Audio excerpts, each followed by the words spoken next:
Welcome to Module 4, Components of the Income Statement. I will briefly explain the key components that make up an income statement for a sole proprietorship. First, we have revenue, also known as sales. This represents the total income a business earns from selling goods or providing services. We usually divide it into two: gross sales, which is the total before any deductions, and net sales, which is the actual revenue after adjusting for returns, discounts, or allowances. Next is cost of sales, or COGS. These are the direct costs involved in producing or buying the goods sold, like raw materials, direct labor, and carriage inwards.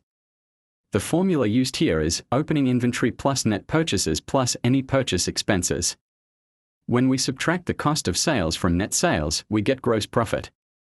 This figure tells us how much profit was made before deducting any operating expenses.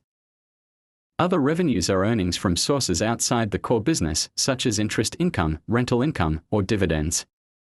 These boost the overall profitability. Then come operating expenses, costs incurred from running the business. These include selling and distribution expenses like advertising or delivery, administrative costs like office salaries and rent, and finance expenses such as interest charges. Finally, we reach net profit. This is the profit after adding other incomes and deducting all operating expenses from the gross profit. It reflects the business's true profitability before tax. That's a quick breakdown of the components of an income statement. Thank you for watching.